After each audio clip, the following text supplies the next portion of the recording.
hurt, man, and none of them were good. Oh, okay, that last one was decent. Yo, what up, it's Don? Sammy me here. We are the Soul Brothers. Soul Squad, what up? We salute you. Thanks for tuning in to another episode. These are, we've had these. Yes. I got the samples. They were my size, and that review's already out. But this is like the real deal release. This is not a sample. I've been playing in these. Yep. Sammy bought these. These are next level shit. Very nice. Very nice. Very nice. So let's just do a quick overview, kind of review, and kind of compare it to the sample, see how it's different, you know? Yeah. So starting off with the Tracciones, what are we calling this? The peacock feather? Kind of reminds you of peacock feathers, right? Yeah. I don't know, but traction is insanely amazing.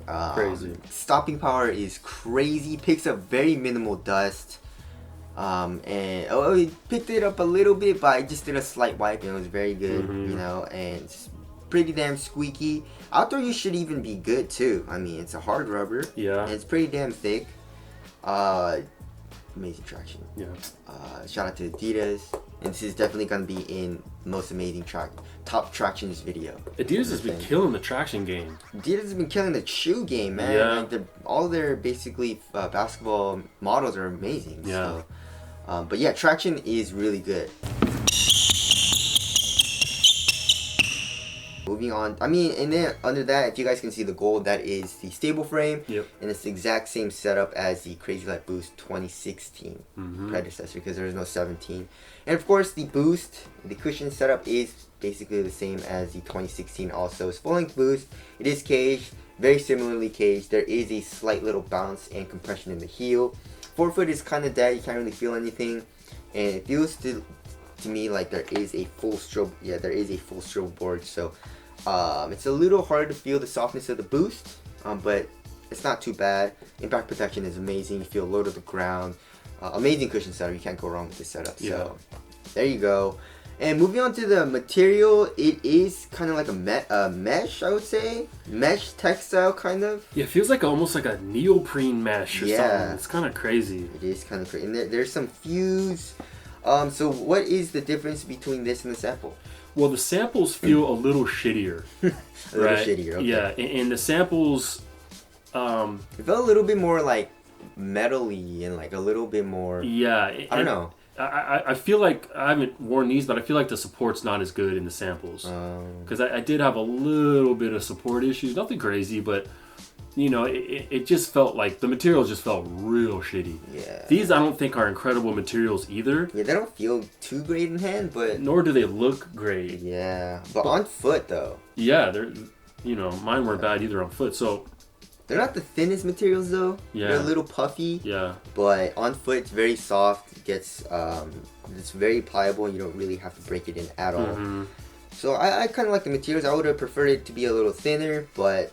You know, what are you going to do, right? Yeah. And then the tongue I really like too. It's like really puffy. Yeah. It's a neoprene kind of material, so it stretches a little bit, and there is some padding too on the tongue. So it's a nice little touch. So overall materials are actually pretty nice. Yeah. Now moving on to fit, I went true to my Adidas size and I'm good to go. Width wise, I would say it's on the normal width.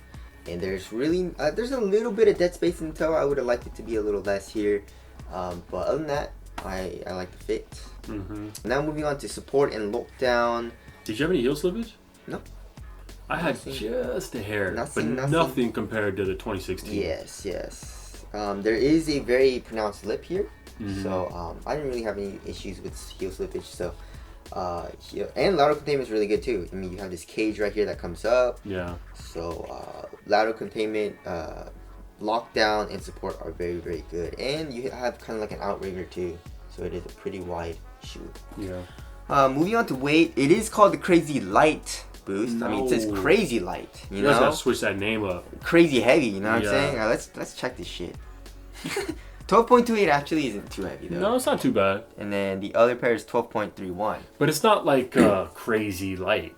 No. Crazy Light would be like 10 ounces. 10, 11 ounces. Yeah. You know? But 12.28... I mean, 9 ounces would be Crazy Light. I don't even think there is a 9 ounce. I think that's the Mamba Instinct. The Mamba Instinct only...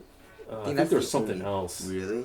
God, there was something else that was even lighter, I feel like. No, the Mamba Instinct was... It I mean, there's the is. Kobe 8s, but that's old. Right. But the CrazyLight is not crazy light, but it's still light. Yeah. I mean, it's nothing like the Hardens where it's like 15 ounces, No you know? way. Does it feel light? Yeah, it feels very light and responsive, but I would say it feels a little puffy in the materials. So not the most minimal shoe, but it feels pretty nice. Mm-hmm. You know? How's ventilation in this? Ventilation, I didn't have any issues. Yeah. There's really no crazy ventilation holes, but I wasn't super hot in the shoes, so there's that.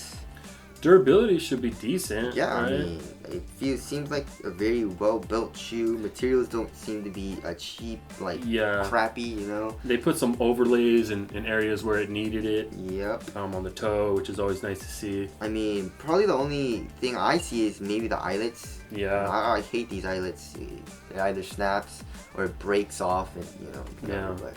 But durability seems to be good. Yeah. What else? Aesthetics? Nah. I don't liking too much. It's a nice colorway.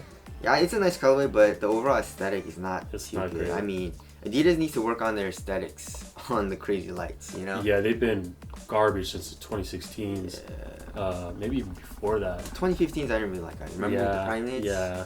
Yeah. So anyways, so now wrapping things up, this is $120, very, very cheap. Yep. And you get full-length boost.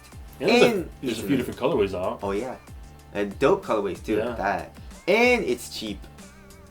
$120. I mean, that's pretty damn good. You know. Yeah, that's real good. And this is a top tier performer, I would say, and with a pretty budget like price. Yep.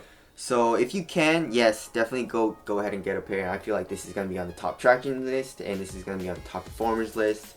It's gonna be on a lot of lists, dude. This is an amazing performer. So if you guys want a nice performer and don't really care about looks, go ahead on this shoe. I love it. You love it too. I love it. So this will probably definitely heavily be in my rotation, including the Harden Volume 2s. Mm-hmm. I love the KT3s.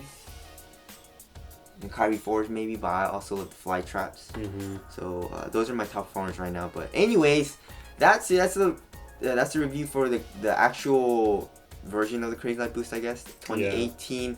Thank you guys for watching. We'll see you guys next one. Later. Peace.